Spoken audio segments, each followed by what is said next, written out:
When he had called the people to himself, with his disciples also, he said to them, "Whoever desires to come after me, let him deny himself, and take up his cross, and follow me. For whoever desires to save his life will lose it, but whoever loses his life for my sake and the gospel's will save it. For what will it profit a man if he gains the whole world and loses his own soul? Or what will a man give in exchange for his soul?" Now, this is a familiar passage from Mark 8, and I've read this passage many times, but something occurred to me recently, and I wasn't even reading the Bible, funny enough. I was just in bed on a Sunday morning, minding my own business, and this thought popped in my head. Isn't it interesting that he doesn't say, "Don't gain the world"? He doesn't tell them that it's a sin to gain the world. What does he say? He says, "Don't gain the world if it causes you to lose your soul." So between the world and your soul, one is more important, your soul. You at the very least need to retain that. But here's a crazy thought. What if we could have both? What if we could begin to permeate the culture, right? Affect the climate, hold stake and influence in the marketplace, create new technology, show up in the political arena, be standard setters in the artistic world, raise up strong leaders, all while not absolutely losing our minds in the process?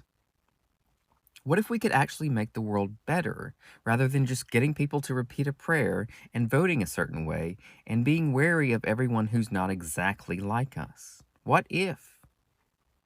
What if we're inheriting a framework and a mindset and a heart posture, an openness that could make all this possible?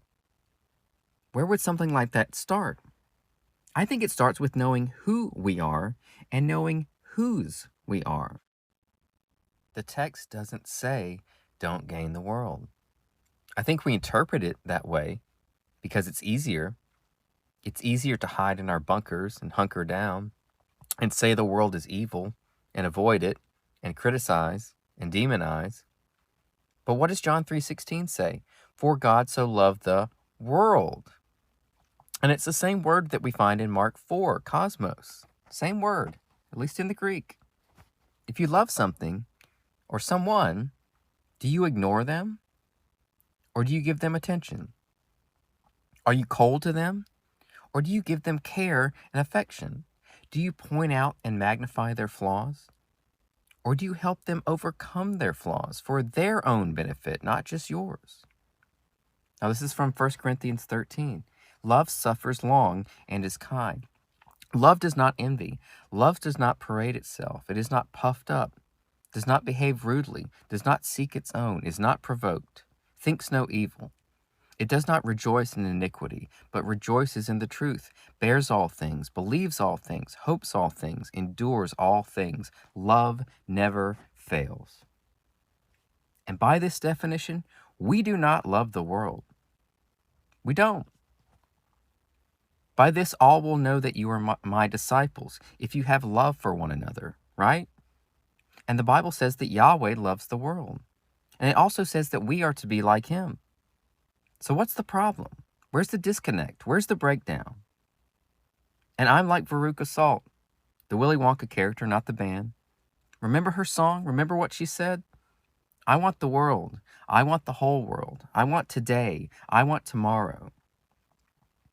Would Yahweh not say this? You want what you love, yes? I want the world. I want all the resources I can handle, all the influence I can handle. I want to own land. I want leverage. And you know what? I don't feel one shred of shame because of it. Because the more you have, the more you can give. That's just basic math. And the more you have, the more you can transact. The more people you can impact. The more new moms you can pay to stay home with their babies. The more often you can write a check that changes a life. And the bigger the checks can be. Or Venmo or Cash App or Zelle, whatever people are using. And aside from all that, what if? What if we could be so whole, so well, so emotionally healthy, so secure, so loving, so overflowing that we could begin to spill all that out onto the people around us? And what if no amount of rejection or uncertainty could get us to take our foot off the gas? And what if it could spread like leaven through dough?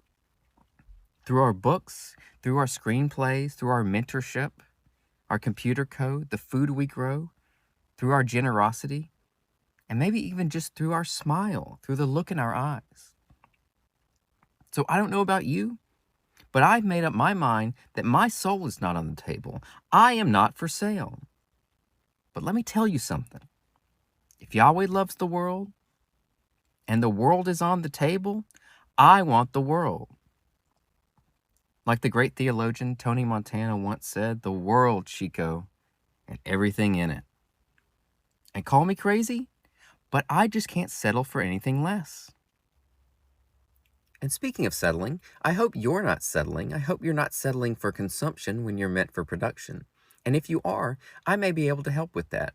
I'm working on a new ebook that will convince you, if you're still not convinced, that you are, in fact, creative. That you have all the tools and all the raw materials you need to start building your venture. That you can begin to take the dream and the vision you have in your heart and allow the world to experience it. And one of the best things about the new ebook is the price tag, because it will be absolutely free. So this podcast is free. The new ebook is free. It's almost like I really care about your success. It almost seems like I want you out there getting those W's. So look for that soon. I would say spring of 25. I think that's safe to say, spring of 25. But as always, I'm Ryan Coleman, the real Ryan Coleman on Instagram, not Ryan Coleman on X. Please follow me on social so we can connect and take this journey together. Thank you for listening, and I'll talk to you soon.